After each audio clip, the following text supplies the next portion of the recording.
पत्नी के विवाद में 498 ए का मिसयूज करना ये शादीशुदा महिलाओं के लिए बहुत आम बात हुई है और इसकी वजह से पीड़ित पतियों को बहुत सफ़र करना पड़ता था।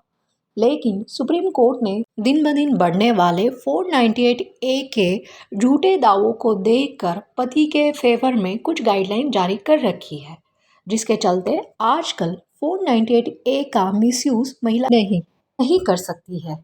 लेकिन इसके बावजूद भी हाल ही में बॉम्बे हाईकोर्ट के सामने बहुत ही चौंकाने वाला केस आया, जिसमें एक महिला जज ने ही अपने पति और उसके परिवार के खिलाफ झूठे आरोप लगाकर 498 ए केस में उनको फंसाने की कोशिश की।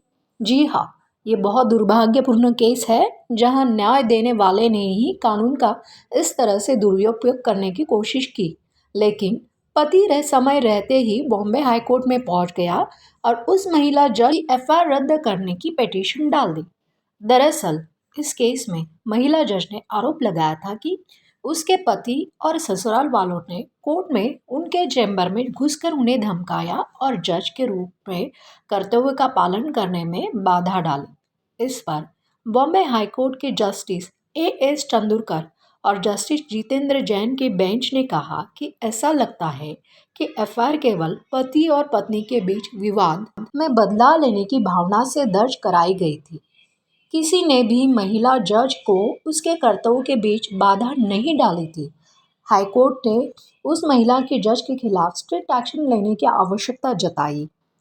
ये केस बहुत ही महत्वपूर्ण है।